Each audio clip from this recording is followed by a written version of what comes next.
Looks good. Uh, uh, my name is Paul Julian, and I'm myself and my partner Joe Davey. My name is.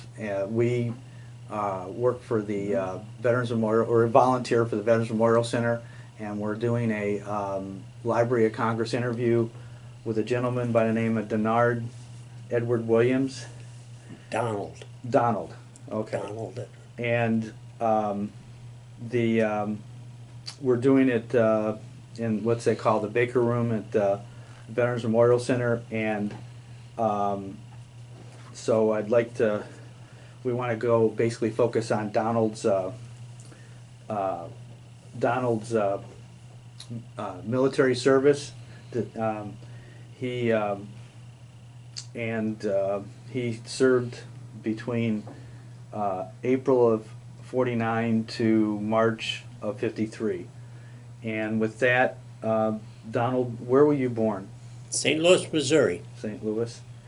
And who were your parents, and what were their occupations? My mother was Mavis Woodson Williams, and my father was Finus Daniel Williams. My father was a candy salesman in the city of St. Louis, and my mother eventually worked in a shoe factory. And you, did you have any brothers and sisters? My mother and father divorced when I was 2 months old. My mother remarried when I was 8 years old, and I have a stepsister who was born when I was 10 years old. And did any of the stepsister, did she serve at all? No, she Okay. did not. And what was on that note? What was your? Did your stepsister have any feelings towards the war? You know, as far as you joining and. She never expressed any. She always said that she was proud that that I had served, but she never really expressed any feelings one way or the other. About your parents? Well, my mother was upset that I went into service because I went in directly out of high school, and my home life with my stepfather and there was not ideal, and that's why I joined the Navy. So. Okay. And just on that point, how old were you when you joined the Navy? I was 17. 17. Did you finish high school, or did you finish it later? I finished it later, and what was the G something or other? The GED. GED. Yeah, okay. And then, how about your father? Did you lose track of him as far as what his feelings were? Well, as I said, he and my mother divorced when I was 2 months old. The only time I ever saw my father after that was when I was 14 years old, and he contacted my mother and said he would like to spend some time with me. He had remarried, and he was working in Tennessee at the atomic bomb plant. And so he came to St. Louis and picked me up when we went back on the train. And there was really nothing to do for me at this plant because everything was under tight security. So I only stayed with him 3 days, and I got on the train and came back home. So. Okay. And that's the last time I ever saw my father. So really, Don, no bond. There was really no. No, none. And then so digress a little bit. You went through what grade? I finished 10th and started 11th grade in high school, Okay. but I left after. To elaborate a little bit. My stepfather's work had dried up in St. Louis, and he took a job in Detroit, Michigan. So we moved to Detroit, and when I attempted to join the Navy, They would not allow me to join in Detroit because I hadn't lived there for a year. So they said that I would have to go back to St. Louis in order to join. So I returned to St. Louis in January of 1949, and I went through the enlistment process, but they put me on hold and until April, and when they finally notified me, and my very good friend Rudy Valentine and I joined the Navy together. Was it the buddy system? Yes. And did he become a storekeeper? No, sir. He stayed in the submarine service as far as I know. I lost track of him when we graduated from submarine school, and he went to Seattle, and I never heard from him again. And how did it happen that you served on a surface vessel and you got what's the connection, and you graduated from submarine school? Well, I graduated from submarine school in 1949. This is that cute little guy right here in the middle. Okay. And so, what was the question again? I'm sorry. So how was it, Don, that you put all the hard work, and not everybody is, it's not easy graduating from sub school, and then you get out and they put you on a destroyer? Well, they put me aboard a submarine, and I being the new guy on the block, I drew the all of the bad times. I had the midnight watch and the morning watch, and one morning I was getting off watch, and I went and took a shower, and I was going to catch up on some sleep, and there was a couple of guys sitting on my bunk. So I asked them politely to move. One moved, the other didn't. And so he finally got up and got in my face. And of course I was a little overtired, and I reacted by punching him between the eyes. Mm-hmm. So I was considered temperamentally unfit for submarine duty. Mm-hmm. And they sent me back to New London on temporary duty until the assignment came along in January for the USS Benner. So that's how I got aboard a destroyer. When I was in boot camp, I got in a little fight too, and I had some extra duty, but they let me stay. But then so when you went back, when you got onto the Benner, did you have to strike for storekeeper, or did you? Yes. Okay. How long did it take you to be able to strike for it? Actually, I became friends while waiting. I became friends with a guy that was he and I were friendly until he died, and his name is Kenneth Grady Capel. And in the picture, can you remember where Ken is located, left or right? He's on my left. Is on the left. On the left. Oh, so he's on the right as you look at it. Yeah, on the right. yes, sir. Okay.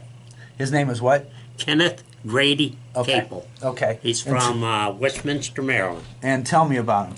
Tell me about his relationship to you. Well, he and I were in New London waiting assignment. I don't know anything about his prior history, why he was waiting, but I knew I was waiting. Of course, we pulled KP and all kinds of extra duties while we were waiting. Finally, we were both assigned to the Benner at the same time. And when we arrived in Norfolk, Virginia, and we could not go aboard because she was still in dry dock, they said they were looking for 2 storekeepers. So we both became storekeepers at the same time. We both made 3rd class at the same time. We both made 2nd class at the same time. Did you ever regret being a storekeeper? No, sir, I did not ever regret it. As I'll tell you after I get out of the Navy, why I would not regret it. Okay, and then your friend, that you kind of made it into that rate together. What did you ever stay in touch with him? Yes, I did until he died in 1993. Mm-hmm. Excuse me, 2003. 2003. 2003. Yeah. So that was a good friendship that kindled from that. This Yes, happenstance.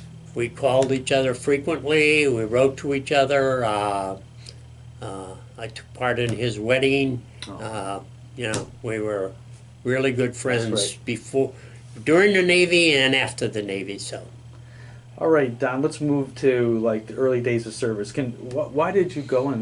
Why did you go into service? What was your motivation? well, as I said, things were not what you could call great at home, and I had heard many good things about the Navy, and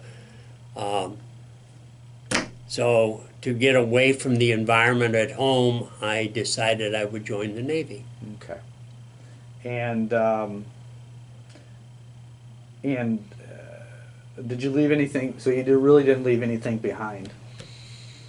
Well, I had a girlfriend, but it was nothing serious, and Okay. that was probably my biggest regret, leaving my sister, who was still a very young lady, and the girlfriend that I had. But other than that, no, I did not have any regrets. And why did you choose the Navy? Well, as I said, I had kind of. And at that time, we did not have the internet, but I mean, I had kind of talked to people about the difference between the Army and the Navy and the Air Force, and heard a lot of good things about the Navy, and it impressed me, and I just figured that was the way to go. So, So you joined out of St. Louis, right? yes, sir. And then, Don, how did you get to your initial point of entry? They put us on a train out of St. Louis. They told us to be at the recruitment center at 9 o'clock in the morning on a Monday morning, and Rudy and I arrived there at 9 o'clock in the morning, and they lined us up. I think there was 12 of us. They lined us up and said, raise your right hand, and we were sworn into the Navy, and they said, grab your toothbrush, we're going to the train. And off we went to the train and off to San Diego for boot training. San Diego. Okay, not Great Lakes. That's good. And that was what? That was in April of '49. Yes, sir. And you had boot camp. Did you have? And then you said you went to submarine school.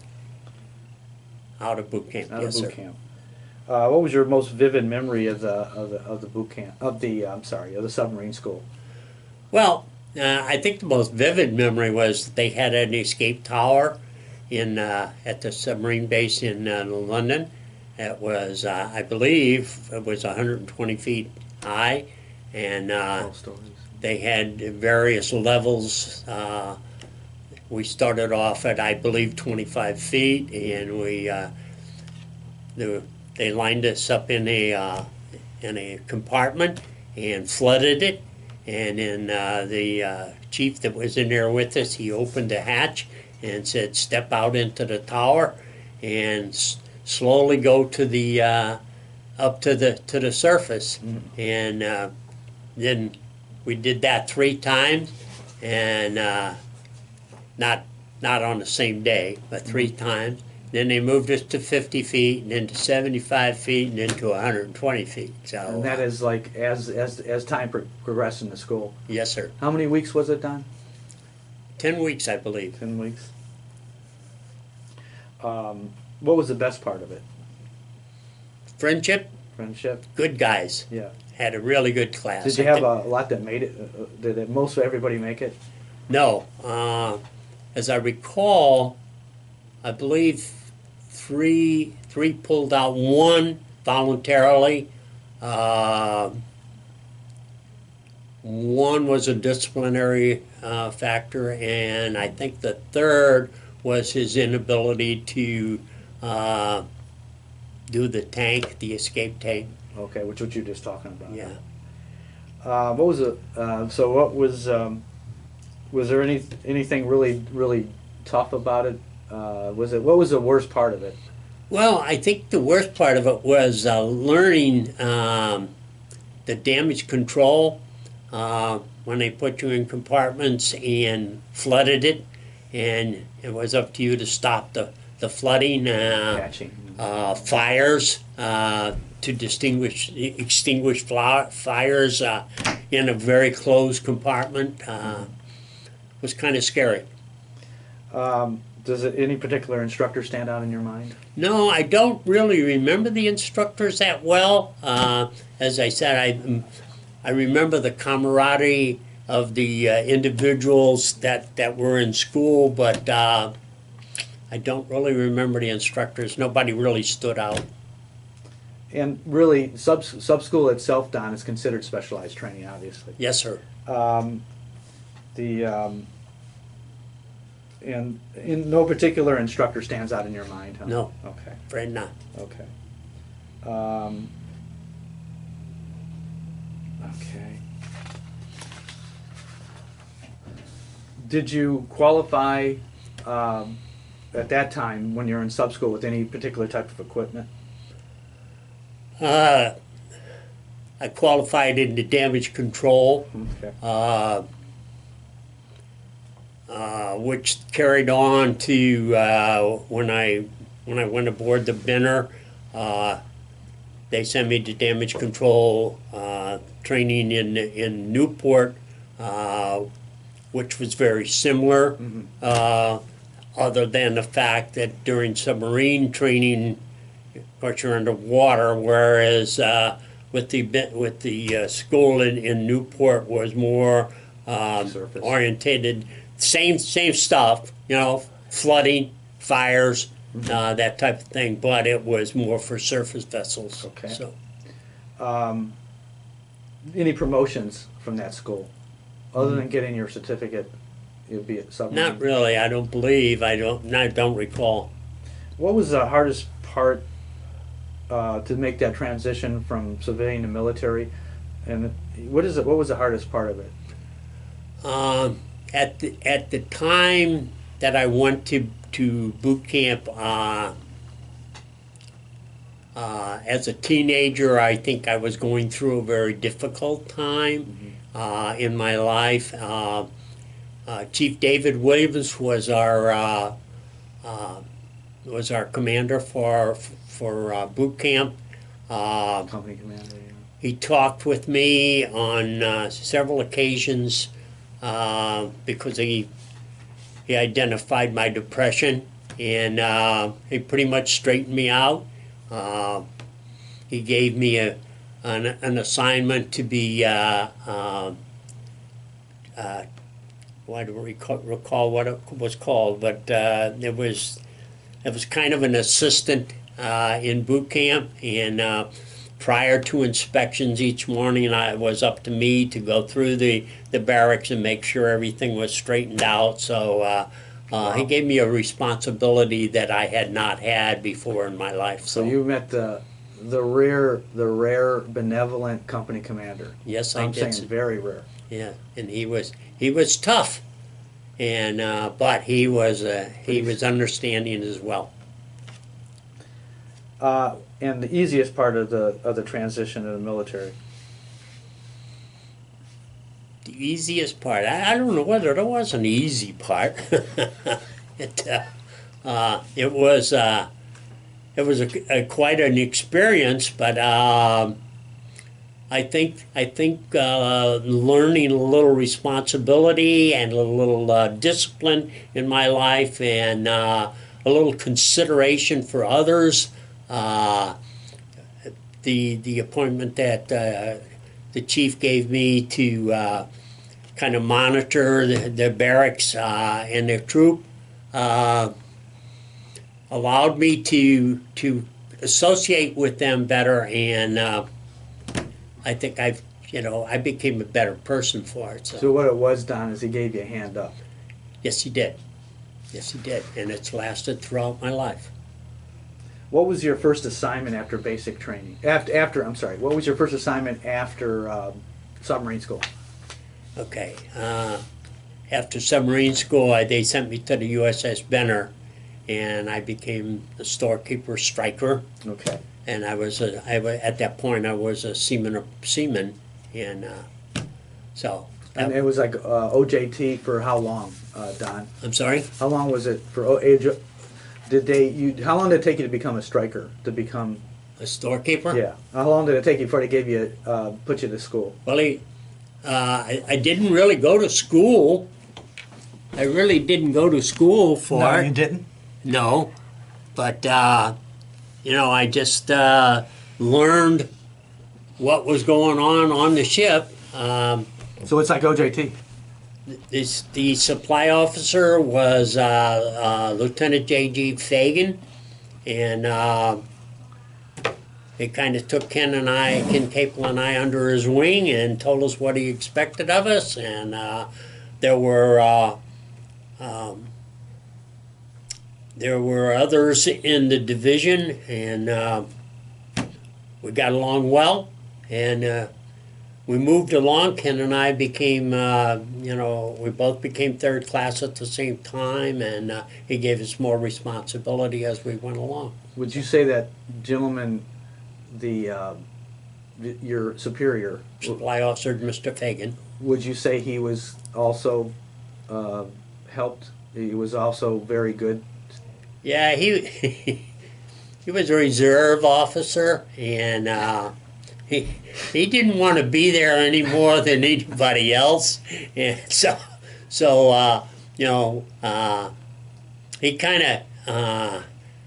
we kind of related to him in a civilian way, but I mean, he had military responsibilities, so it was fine. And the other person that was really good was Chief McGee. I got along very well with Chief McGee. He learned that I knew how to play pinochle, and he would invite me in for his pinochle games once in a while. So Chief McGee and I got along pretty good. So you were accepted. Yeah. Yeah. Now, so we're on the USS Benner. Yes, sir. Go ahead, Don, and since we're talking about 4 years, give or take, tell me about your experience on active duty on the Benner during the Korean War. Well, when the Benner was reclassified to a DDR, indicating they had the latest and the sophisticated radar equipment for that time, on our cruise in 1951 to the Mediterranean, they decided to station us in the Aegean Sea, just outside of Istanbul, to monitor the traffic, the Russian traffic coming out of the Black Sea. The suspicions were that the Russians were providing supplies and evidently ammunition, etc., to North Korea, and so from what I understood, the U.S. Navy assigned a cruiser, I don't know which one, and the Lady, USS it's a carrier, and 2 destroyers down near the Suez Canal.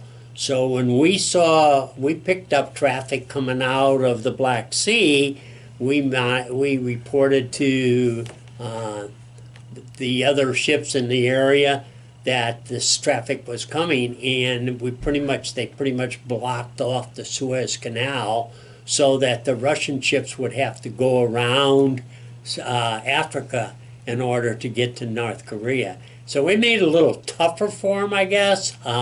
I don't believe there was any military action, as far as I know. But so we sat in the Aegean Sea.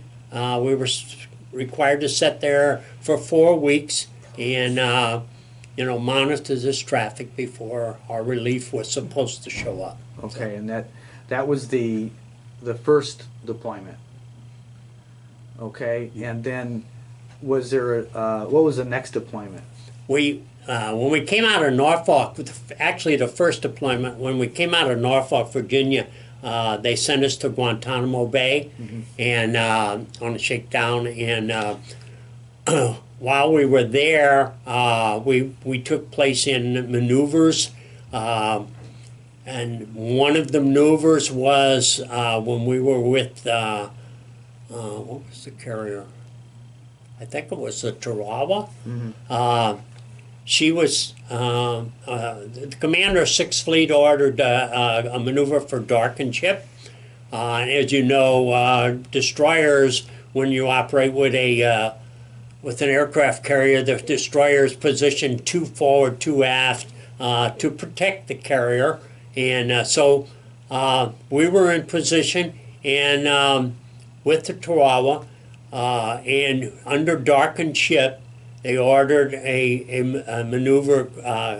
I don't know the military name for it, but the destroyers were shifting positions, and two of the destroyers collided. There were four, from what we were told, there were 4 people, 4 guys got killed. So darkened ship was over. We were notified to remove everything from one of our freezers and to pick up the bodies and bring them at flank speed to St. Thomas so they could be returned to the United States. So at 5 o'clock the next morning, we rendezvoused with the damaged destroyer and picked up the 4 bodies. And I had with help, I had cleared one of our freezers, and we put the bodies in there and brought them to St. Thomas. And I don't recall the names of the destroyers, but that were involved, but I do recall the incident. That was during their shakedown, huh? Yes, sir. And that shakedown probably was in regards to making the conversion, right? Yes, it was. And then Don, then that's when you went over what you described to me, went over to kind of Yes. like a screen or Well, we went back to Newport. I don't know well, we went back to Guantanamo Bay first. We finished our assignment there. Then we returned to Newport, resupplied, and picked up new ammunition, etc., and so forth. And then we were off to the Mediterranean. And all right. Pause right there. Yes, sir. I gotta take a break. All right. I'll be back. first deployment was out of Norfolk, Virginia, to Guantanamo Bay, where the incident with the collision, and then we returned to the United States and went back to Newport, Rhode Island, which was our home port, and we were there for a few weeks, replenishing supplies and so forth, and then off to the Mediterranean, and that's when we were stationed in the Aegean Sea, outside of Istanbul. Another incident there. At that time, we were informed that there was a regiment of the United States Air Force, one station in Izmir, Turkey, and when we rendezvoused with the supply ship, they ordered us to pick up 100 cases of beer to deliver to Izmir, Turkey. So the supply officer, Mr. Fagan, asked me, where the hell are we going to store 100 cases of beer safely? I knew what he meant by safely. So I said that none of my freezers or storerooms are considered safely. So I said the only place I can think of is maybe the chain locker forward. If we can put, there is some space there once the anchor is pulled up and the chain is in the chain locker, but there still is some space there. So we went and looked at it and cleaned it up a little bit, and Mr. Fagan said that he thought that would be a good place. So we put the 100 cases of beer in there, and we put, I had a lock with a key, and he had a lock with a key. So we double locked the hatch, and I guess maybe it was probably 2 weeks before we got to Izmir, but about a week later he said, let's make sure that the storage is okay. So we went back, and both locks were still in place, and I unlocked mine, he unlocked his, and we went in, and I counted 100 cases were there. They were kind of out of place, I guess, from movement and so forth. So I went to move one of the cases, and I almost put it through the roof because it was completely empty. So he ordered me to open the case, which I did, and all of the cans were empty. They had all been returned to the case. The case was sealed. So we started moving. Did you say all the cases? I'm sorry? How many cases? Well, we started moving things, and we discovered that there were 13 cases empty out of the whole thing. And so now the mystery was, how the hell did they get those 13 cases out of there and back in there?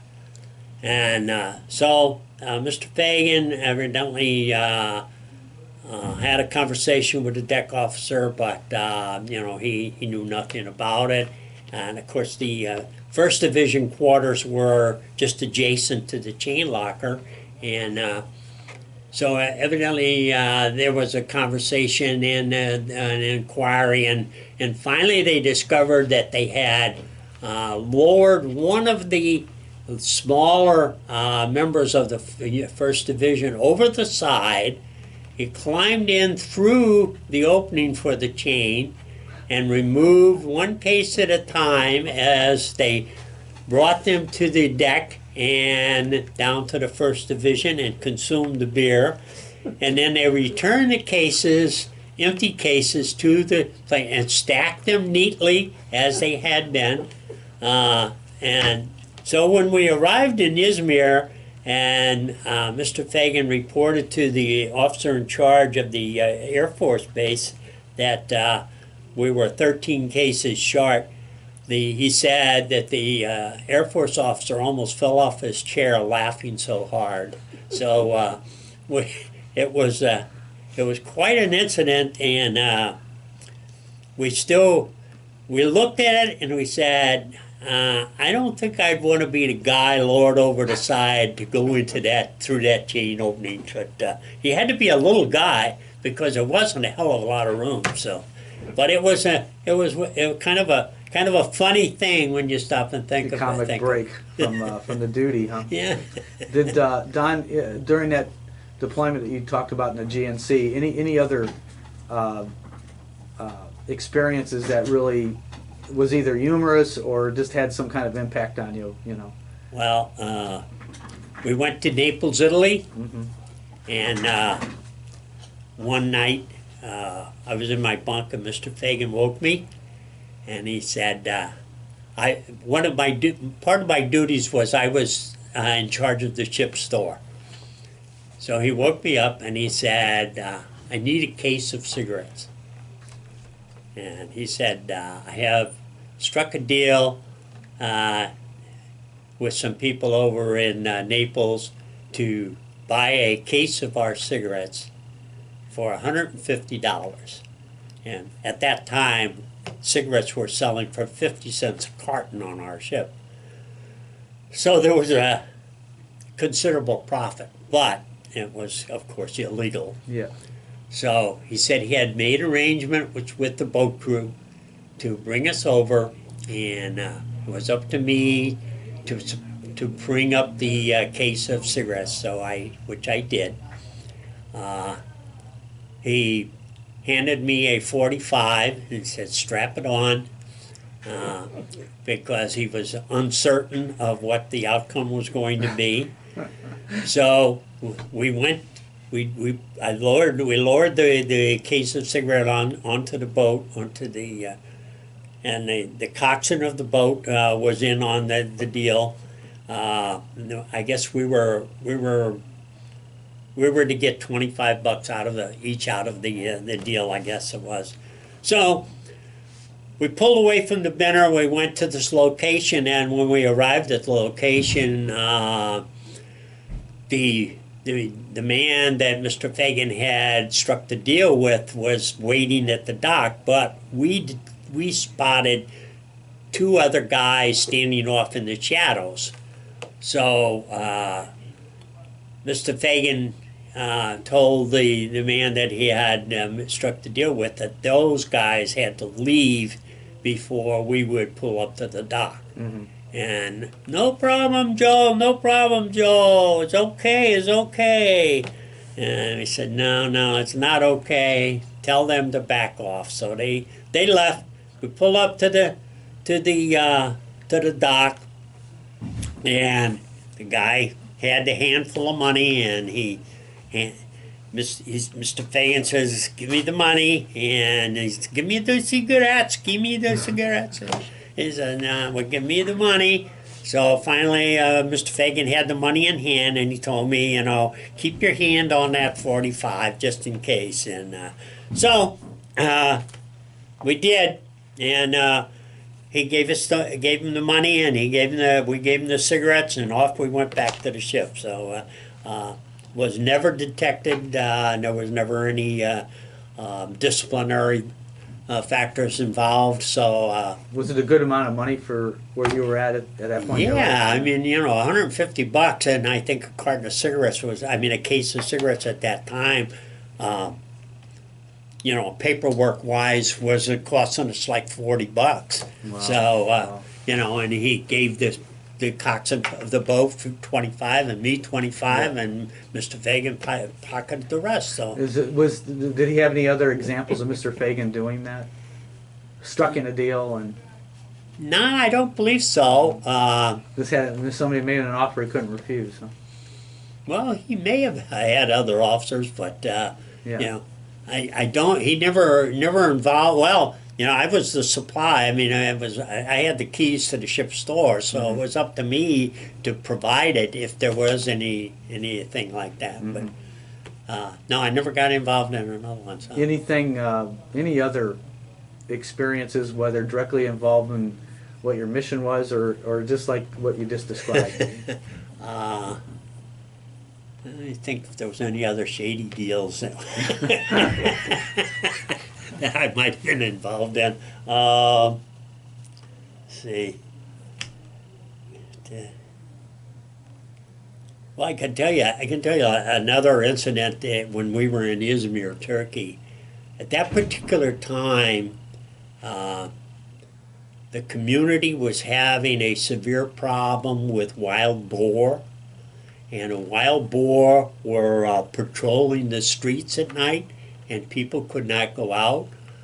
They were not conducting burials because the boar were digging up the graves and eating the bodies.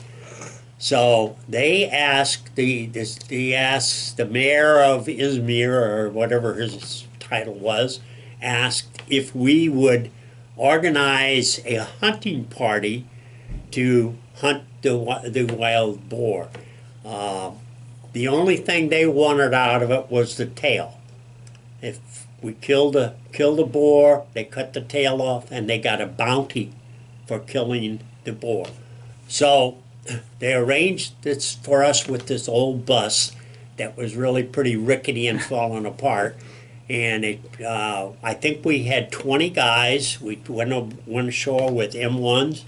And they took us onto this hill, and we stationed ourselves along the side of this hill, and the native people from Izmir went to the other side of the hill and drove with pots and pans and banging, drove the boar over the hill, and then as they came down over the other hill, we were supposed to shoot them.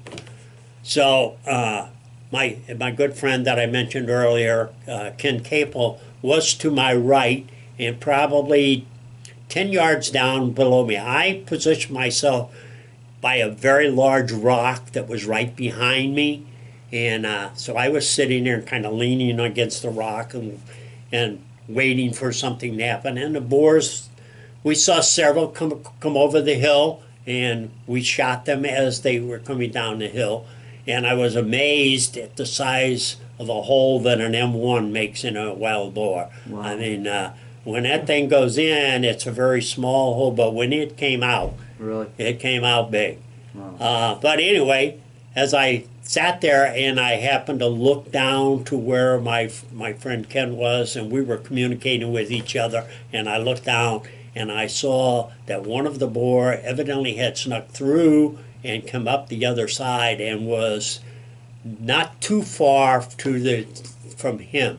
And I shot that boar while, before it got to him anyway. And that's the one where we saw where I hit him right in the neck, and it made a very small hole going in, but it made a very large hole coming out. So, And these were M1s, huh? yes, sir.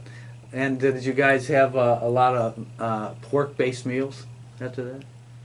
Yeah, well, no, I don't think so. You just We- donate the meat? We played a softball game with guys stationed at the Air Force Academy, and we drank some of the beer that we had that was left. And but the deal was that after the softball game we could have a beer, and that's what we got, a beer, not no Multiple. Yeah. Not sure what that is. Excuse me.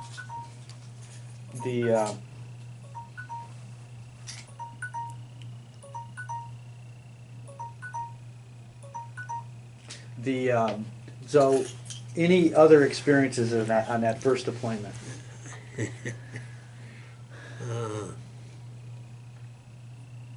That are noteworthy that you could remember that thinks it would be interesting for Yeah, family and friends.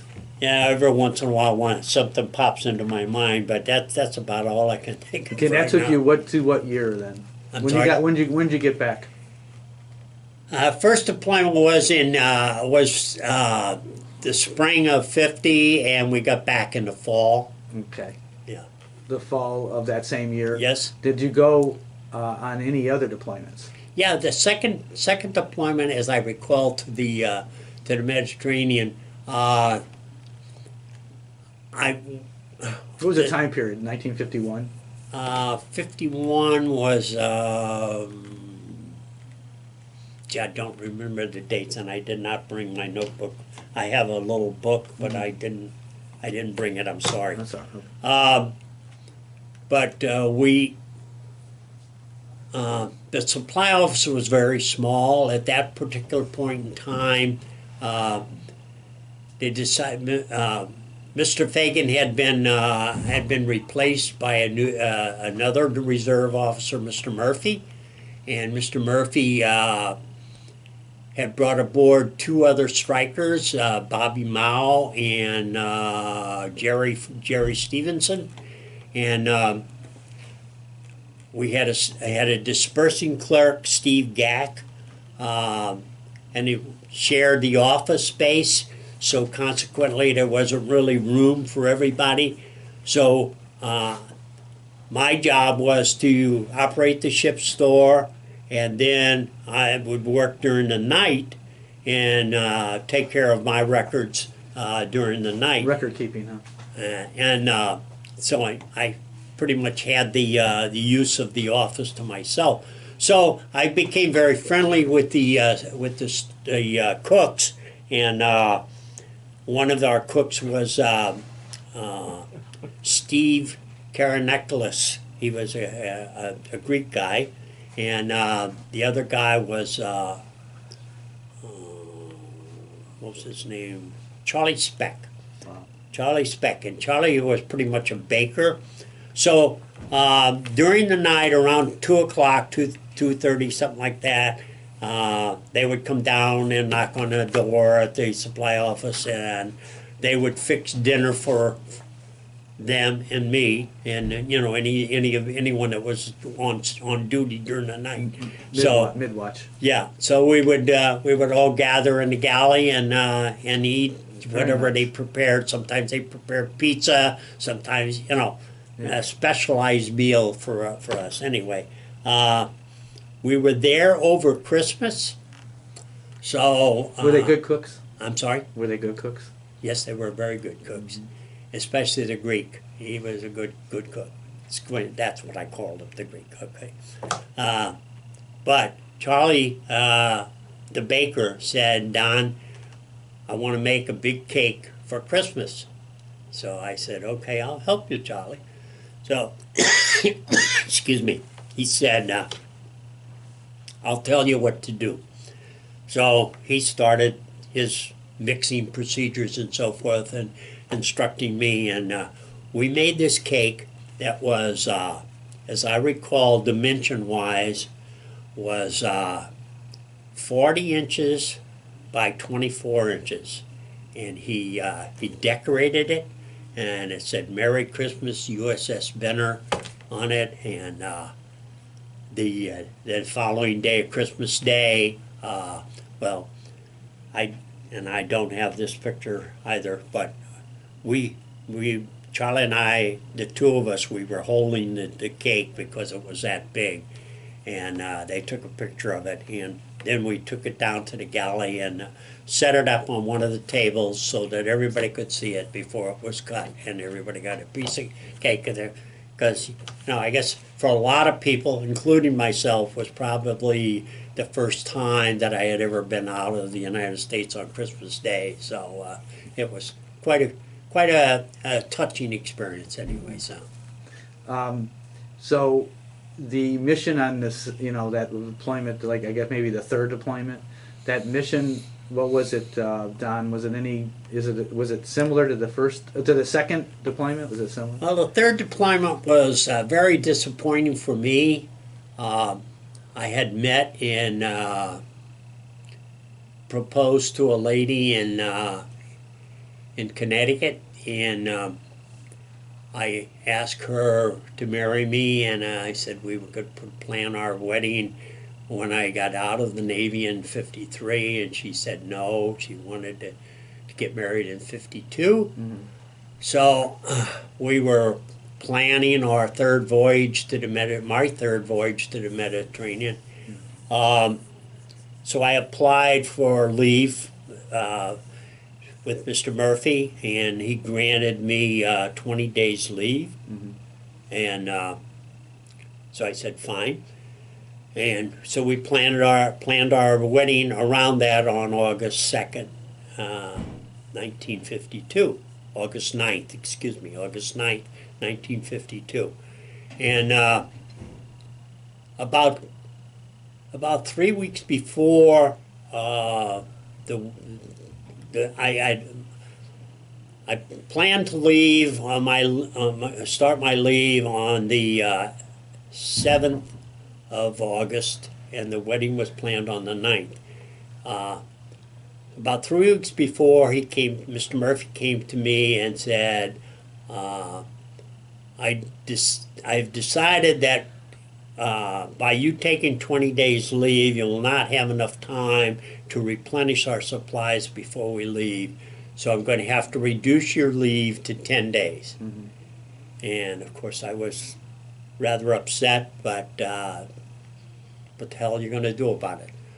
So I informed my wife, my future wife, that this was happening, and I said we're going to have to change our plans a little bit, but I said we can deal with this, and so that was all right.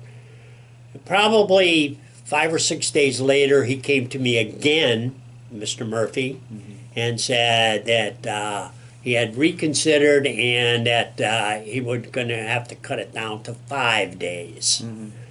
And so I said, I didn't respond. I let it go at that. But I said to myself, excuse the expression, screw you, Mr. Murphy, I'm taking my 20 days. So when I left on the 7th of August, we got married. We went off to Niagara Falls on our honeymoon. We went on to St. Louis to visit with my family. We returned to New London on the train, because she lived in Norwich, Connecticut. Mm-hmm. And when we got off the train in New London, and I brought her back to Norwich, and I said, I got a little problem. I said I was supposed to be back a few days ago, and so I said they're going to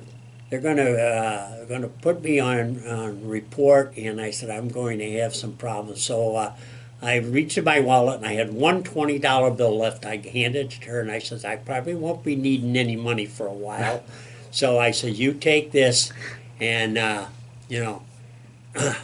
So I got her home, and her parents had agreed to allow her to stay at home until I got back from that cruise.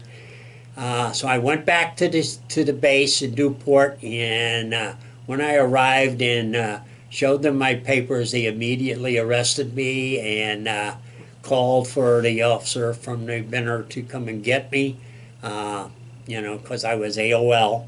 And so I stood at captain's mast, and he restricted me to the ship. So what? We're going across the Atlantic. I mean, 60 days. No, 20 days. So you restricted me to the ship, and he fined me. I think it was 1/3 of my pay. So when we arrived on the other side in Scotland, Mr. Murphy said he wanted to get some fresh vegetables and fruit. So he asked me, well, he ordered me to go with him. Now, I was still restricted. He ordered me to go with him in order to get these fresh. So I went to Scotland for one afternoon anyway. So How long were you on restriction? I was restricted for 20 days. 20 days, okay. And then cruise- how long was your pay, Doc, for a third? How long? Oh, yeah. Yeah, a third of 1 month's pay. Hmm. Yeah, so. And so as I'm sitting here, any regrets? No, No. none, never. And did Mr. Murphy hold it against you? No. Yeah, he was kind of a pain in the ass anyway, so. Yeah. So it didn't bother me. I mean, And they didn't. I didn't get along with him anyway, so it didn't really bother me. So. They didn't bust you down, Don? They delayed. I had made second class, and they delayed it. Mhm. They wouldn't give me the appointment right away. So, Okay. so Ken, my friend Ken Capel ordered me around a little while because he had already got his second class Okay. before I did. So he said, I'm your senior officer, so. I know that you guys are too good of friends for that. Yeah, it was Joe. So that was your third cruise, Yes, sir. and then when did you get back on that? We got back in mid-February, and they transferred me to base. Newport? Yeah, I don't know. I think probably 5 days after we got back, and for muster out. Because then you mustered out in the next month, huh? Yeah, in March, and so I had to go through the physical and all the paperwork that goes along with it and everything. So And did you even consider staying? I had thought about it, but my wife didn't want me to. Yeah. She was anxious for me to get out. Yeah. So we had made plans to move to St. Louis, and she was a local girl that hadn't really seen much of the world, so she was anxious for that. Now towards the end, now in the end of your service, do you recall the day the service ended? How did it feel? I had some remorse. I had some good friends. My friend Ken Capel had already, he had, no, he wasn't out yet. He didn't get out until April, I think it was. But anyway, I had some remorse. I had some good friends there, not Mr. Murphy, but some others. And I kind of regretted going off and leaving some of these guys. And, I still consider them good friends, even though I was leaving. But in the other respect, I was anxious to get out and spend time with my wife. So So you mentioned, did you return then to Norwich? No, we went to St. Louis, Missouri, and of course it was time to seek a job because I was a civilian now. So I applied for a job at McDonnell Aircraft in St. Louis, and when I went for an interview, they asked me if what I had been doing, where I had worked before, and I said I haven't worked because, well, yeah, I guess that's what I said. I haven't worked because I was in the Navy, which did not sound right. But they asked me what I did in the Navy. I told them I was a storekeeper, and they said, "Can you start tomorrow morning?" So, what I mentioned earlier, what I did in the Navy paid off for me, when I got out of the Navy. So I started the next day. They put me in a tool crib, and I monitored the tools and the supplies that were needed for the construction of airplanes. They were building propeller craft planes at the time, but they had in plans the Banshee, which was one of the first jets that was flying off of aircraft carriers. And then we went into a more sophisticated plane called the Voodoo that had a longer range and was considered a fighter bomber. Mm-hmm. And so it was good. My wife became pregnant, and unfortunately she lost that baby while we were there. But then at that point she started getting a little homesick, and I found it difficult to reconnect with people that I had known 4 years before. Mm-hmm. A lot of them had moved away or what have you. So when my wife wanted to go back to Connecticut, I agreed. When I gave my 2 weeks notice to my boss after I'd been there just over a year, his response was, "Oh, shucks." He opened his desk drawer, took out the paperwork. He said, "I just got the authorization to promote you." And I said, "Well, I appreciate that, but unfortunately, I'm on my way back to Connecticut, and my wife wants to, and that's the way it's going to be." Mm-hmm. So we returned to Connecticut in 1954. Wasn't gone long, huh? 1954. My father-in-law was a general line foreman for Connecticut Light and Power, and he assured me before we came back that they were hiring. And by the time we got back to Connecticut, they weren't hiring anymore. So I took a temporary job with a friend whose father owned a construction company. He was driving trucks and running a payloader, and I worked at that for a couple of months while I applied. I had submitted my application with Connecticut Light and Power and then the telephone company, and I was contacted by the Connecticut Light and Power that they had an opening.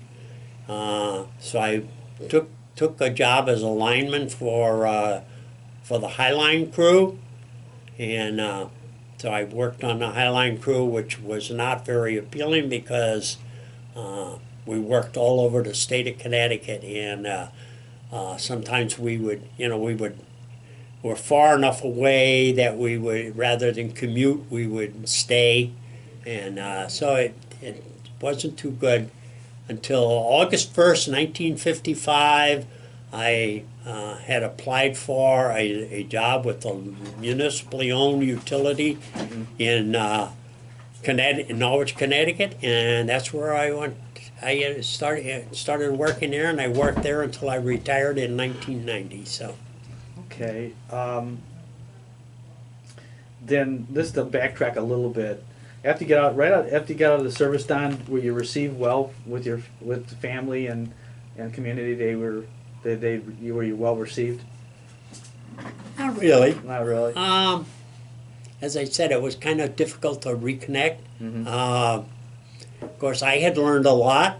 You know, I had a little more experience in life in my own. I don't know how to explain it, but we didn't really connect that well. Uh-huh. It seemed, and you know, my wife and I were pretty much together, and the rest of the family, we seemed to be Distant. not quite there. So, Was that kind of like part of the readjustment, you think? yeah, I think so. I And- think so. Did you get the GED in service or after you got In out? service. Okay, In so that service. helped. Were you able to use a GI Bill? Yes, when I went to work for the Norwich Public Utilities, I applied for the GI Bill, and I didn't realize at first that there was a provision to help as an apprentice. So I went to courses at the community school, I guess they would call it, and Community college. yeah, and while I was still an apprentice for a lineman, so I was taking courses in other means of electricians and so forth, and the GI Bill provided me assistance there. So. Okay. Did you continue? You continued your friendship with Ken? Was it or? Oh yeah, yeah. Ken and Ken told me he was going to get married to Carol, and so Joan and I, my wife Joan and I, we went to Westminster, Maryland, and I participated in his wedding. Right. And you know, as I say, until he passed away in 2003, we were still good buddies. We called maybe once a month, That's nice. talked and wrote letters to each other. Did you join any veterans organizations? No, I did not. I did not. I don't have any excuses or reasons why I didn't, but I didn't. Don, did you attend any reunions? I found out. When was it? I was contacted. Well, Ken, my friend Ken Capel told me that the USS Benner had an annual reunion every year somewhere, which I was not aware of. My wife and I had planned on a trip to St. Louis, and as it turned out, that we were coming back the weekend of that reunion, which was in Lancaster, Pennsylvania. And so I said to my wife, let's stop on Saturday and we'll see what's going on, meet some people, and maybe attend the banquet Saturday evening and see where we stand. So we did, and we got there Saturday afternoon, and I met several people, and we went to the banquet that night, and it turned out really well. Great. So I said, gee, you know, this is something that I should take part in. So my brother-in-law had been on the ship with me, my brother-in-law Charlie, and so I contacted him, and the following year, the reunion was going to be in Philadelphia, I believe it was. And so Ken and Carol and my brother-in-law Charlie and his wife Dolores and Joan and I, we all ventured off to Philadelphia, and we went to the reunion for the first time out I'm of out of power. Go ahead. for the first time And we went to those reunions for the next 21 years Oh, wow. in Wow. all over the United States. All right. Okay. And Don, again, you mentioned earlier about 21 reunions you went to, huh? Yes. And that was a lot of fun. Yep. And so really you kept your, if not for one time a year, you kept your friendships going. Yeah, I tell you. Ken went too? Yes, Ken went too, and my brother-in-law Charlie and his wife, and my brother-in-law Charlie and his wife kind of made it a habit that we would go together. My brother-in-law Charlie was he had some problems with Parkinson's disease, so I became whenever we went to a reunion that was within driving distance, I would drive, and so there were some very interesting experiences. One that I recall, we went to Big Sky, Montana, and when we arrived there,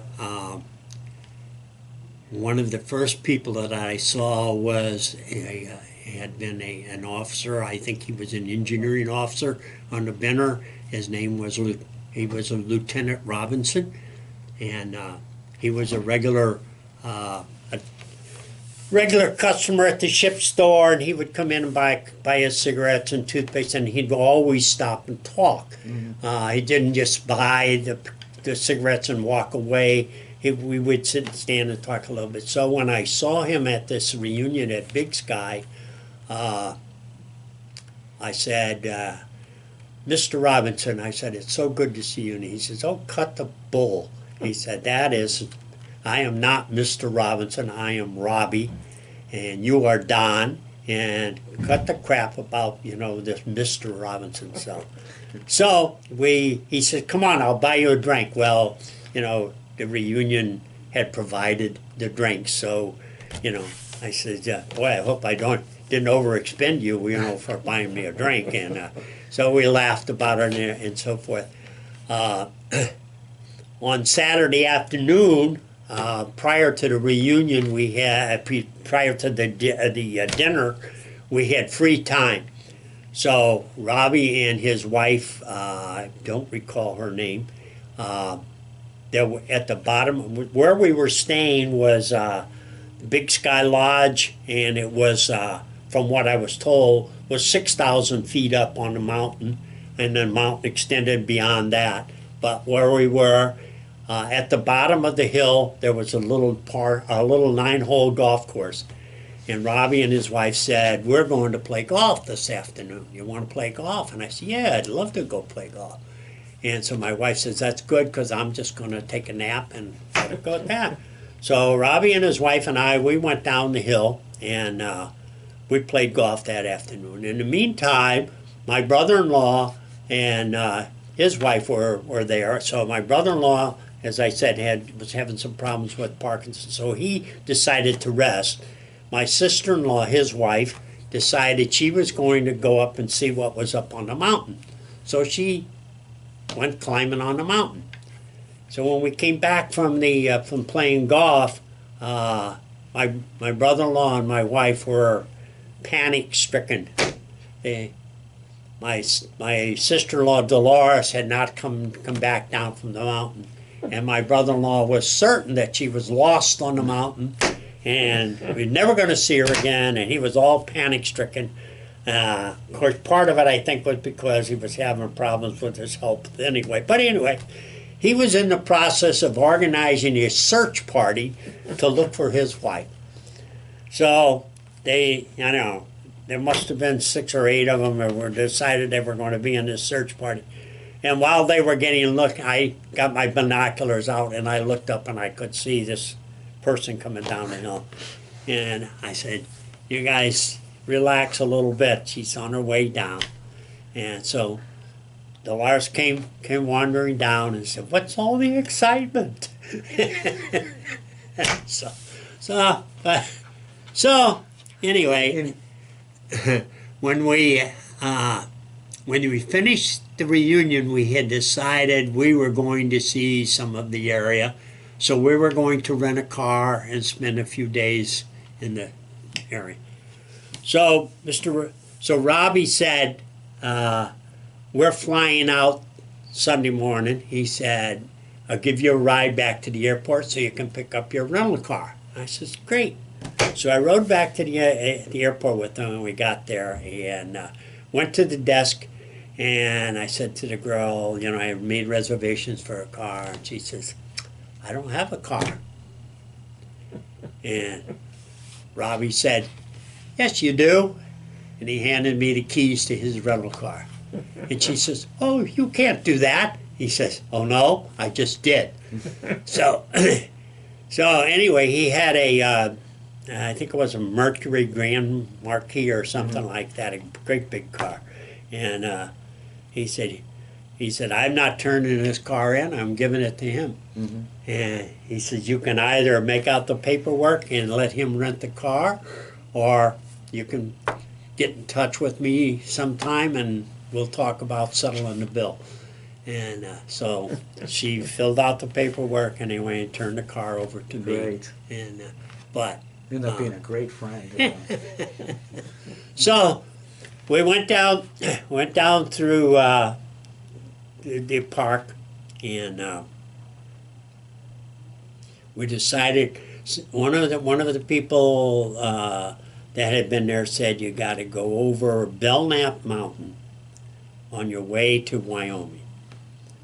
He said it's very scenic. So we went down to Jackson Hole, Wyoming, and visited someone, the daughter of someone my wife knew was living in Jackson Hole and working in a travel agency.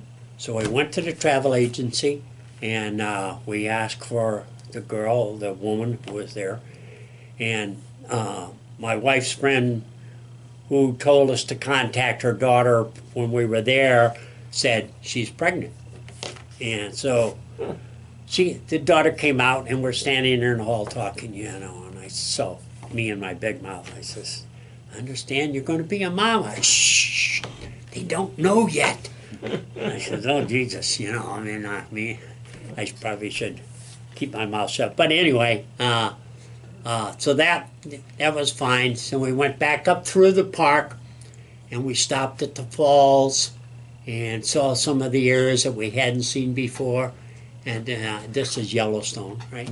And we went out the what was considered the east end of the park, and on our way to Belknap Mountain. And when we exited the park, and we hadn't gone maybe a quarter of a mile, and there was a big farmhouse and next to it was a cornfield that had been cut, and out in the middle of the cornfield was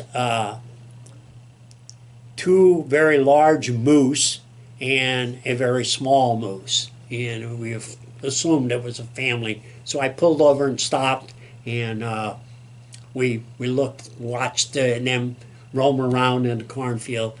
So we continued on, and we started up Belknap Mountain, and we got maybe a couple miles in, and there was a gate standing up. My wife says, "What's that for?" And I said, I think that what happens is when it snows, if the snow is really heavy, they shut the road down here, so you can't go any higher. She didn't say any more. We went not too much farther, or I guess quite a bit farther, and here's another one. And she says, I don't like this. She said, I don't think I want to go up this mountain. And I said, you know, my brother-in-law, my sister-in-law, and I, we want to go up the mountain. Yeah. So I said, you're outvoted 3-1. Well, that was the last time my wife talked to me until we got down off the mountain. So, so we drove on up, and it was we got behind I couldn't really tell. I think it was a pickup truck that was pulling the trailer, and of course, they were going up the mountain, so they weren't going too fast. And when we got up near the top, there was a place to pull off. So we pulled off, and my brother-in-law and my sister-in-law and I got out of the car, and I asked my wife if she would like to get out and look at the view. She never responded or didn't even give me the finger or anything. So anyway, we got out, and we were standing there, and my sister-in-law had at that time, the video camera that was, a great big thing that set up on your shoulder. Anyway, she was taking pictures, and I looked down, and somewhere down below us was a plane going by. And I thought to myself, holy shucks, look at that. An airplane, he's way down there, and we're way up here. And I looked over, and I could see the road that wound back and forth, and the guy pulling the trailer that we had followed for a way was on their way down, and I could see the smoke coming out of the back of the pickup truck, and I assumed he was burning up his brakes. So, but anyway, we got back in the car, we went down, and sometime after we reached the bottom of the mountain, my wife said some nasty remark to me that I can't recall. But anyway, we went on our way, and we went to into Wyoming, and I wanted to go to North Dakota, but they didn't want to go that far, so we never went. But we went into Wyoming, and we went to, I don't recall the name of the park, but where the Battle of the Little Bighorn had been. Custer? Huh? Custer? Yeah. Custer National Park? I don't recall. Yeah. And they had a ranger there, and he was telling us about what happened. And we were sitting on this patio, and he was describing what had taken place out there.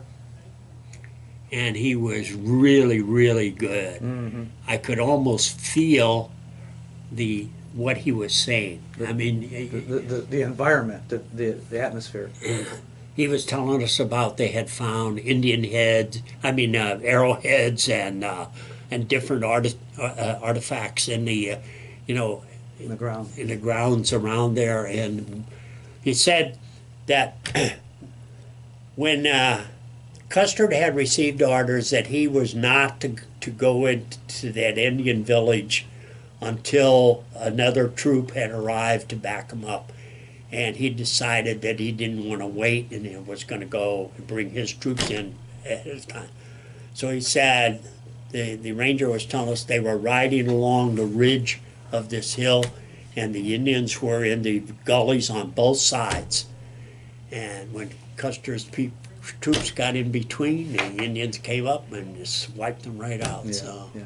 And as I say, the way he described it and what he told, and I was sitting there, and I just couldn't describe the feeling that, how he was Hopeless. And yeah, it was great. So that was a great trip. I mean, it was one of our really good trips. So. You made it back without any problem, huh?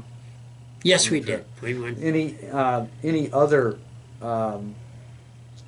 experiences, like a reunion or with Ken or anybody else, anything else? Well, one of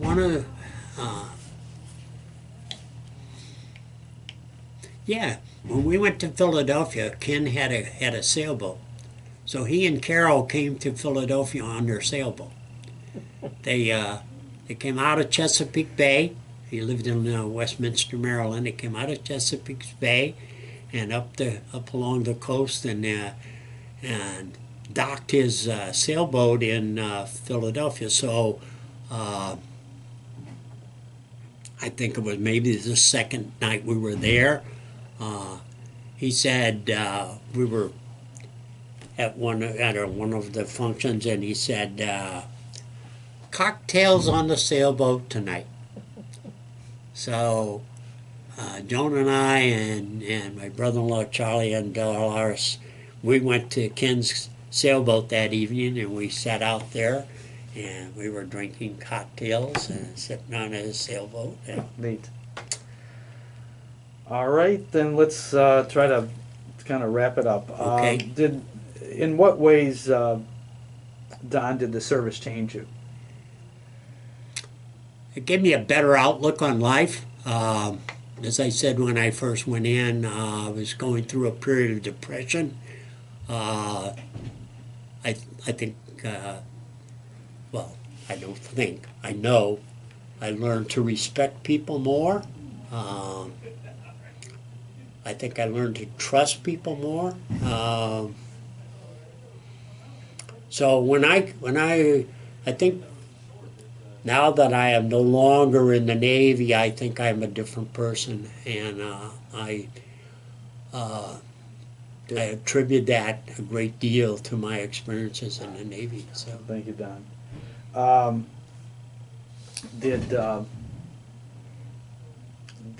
then as far as you talk about experiences, so you said that at least, was it Douglas aircraft?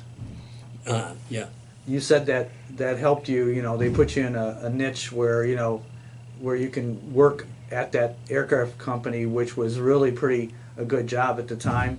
So that experience affected your life. Any other things that you can directly attribute to the service that had a positive effect on your life? yes, definitely.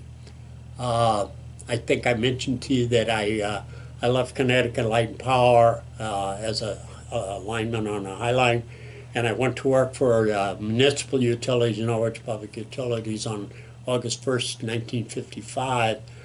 I worked for 16 years as a lineman for Norwich Public Utilities, and I became very good friends with the assistant purchasing agent. And the purchasing agent was retiring, so Jack Desmond was the assistant purchasing agent, and he said, he told me that Stanley was retiring and he was going to take over as purchasing agent, and he knew of my storekeeper background and asked me if I would take over as the assistant purchasing agent and be in charge of the warehouse. And so I informed my wife that Jack had asked me to do this, and of course she said, her response was, take the job, take the job, take the job. Get inside, get off of the poles. So I went inside in 1967, and the general manager at that time, Bob Grimshaw, was a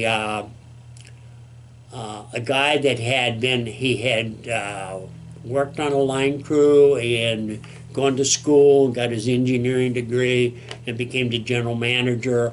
So he was a guy that had come up through the ranks, and so he started giving me a little more responsibility as time went on. And in 1972, he came to me and told me that the office manager of the office was leaving, and he wanted me to consider taking over as office manager.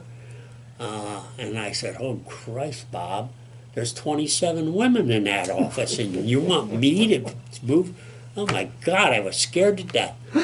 So my wife, she was very encouraging, said, "You can do it, you can do it." And so I talked to Bob, and he says, "I tell you what, Don," he says, "you take that job." He said, "I'll give you 3 months. If any time during that 3 months you decide you can't handle it, you can go back to the storeroom." He said, "But I know you can do it." Well, I found out that the previous office manager had been a little negligent in keeping records the way they were, that the state required, and So I spent a lot of 12 and 14-hour days for several weeks getting things straightened out. Finally, once I got things, and I must say that the ladies that were in that office were very cooperative. I think they understood that I was kind of a rough around the edges lineman that used a little different language than they used maybe sometimes.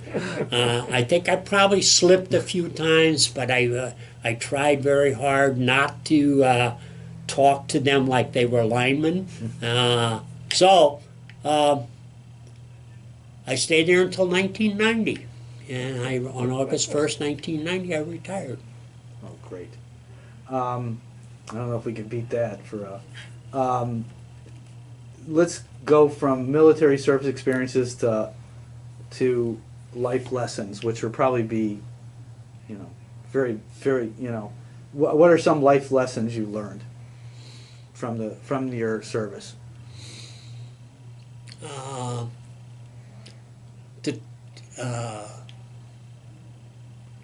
Mainly to trust other people, I guess. Not, you know, not to distrust them to begin with. I mean, to accept them, knowing that everybody's different. And I think when I was, you know, when I was aboard the Benner, I found different categories of people that, even though they may have been gruff and probably a little different than me, when it came down to the nitty-gritty, they were the same as me. And I learned to trust people, to respect people, I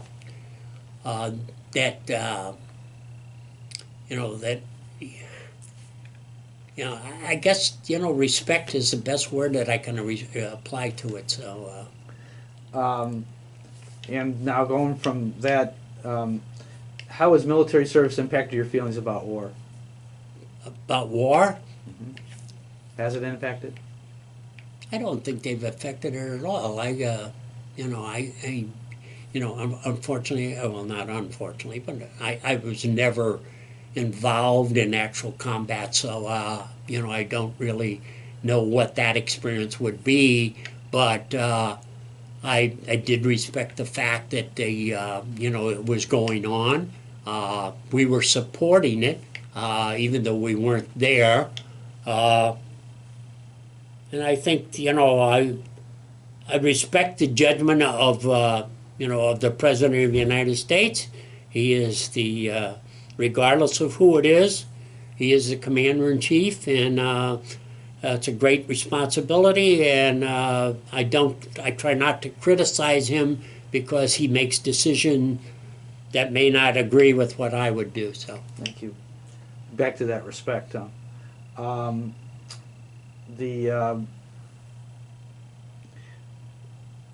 is there anything? What would you like people to know or remember from your story? I had a hell of a good time. Oh, a good time.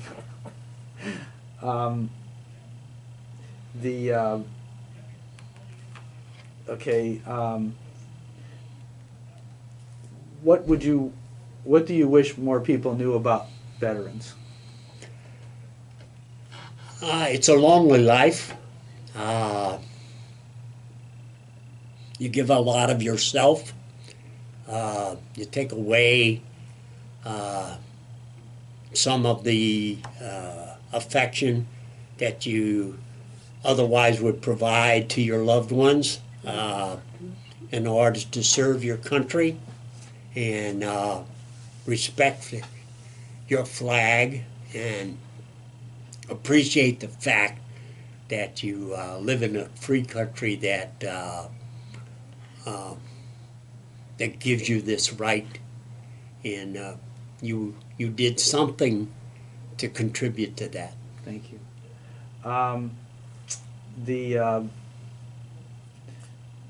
What message would you like to leave for future generations who hear this interview, whether friends, relatives, or just somebody, hey, I wanted to know about, you know, about what it means to serve in the Navy and during wartime, or, you know, or what kind of, anything, Don? If you have the opportunity to serve your country and you want to grow up, jump in. Okay. And with that, is there anything else you'd like to talk about that we haven't covered? Anything else that you know is either directly or indirectly related to your military service? Don't get me started. I'm so long-winded. So No, I mean, if you feel the need. Don. no, I think I've gone far enough. So. All right. Well, all of us would like to thank you for giving us your story, and it's been really impressionable and impressive. And so this will be, we're April 14th of 2022, and it's what time? How about 11:49? 11:49, and that's we'll conclude the interview at this time. Thank you very much. Thank you very much, Don, for your service. Thank you. Okay.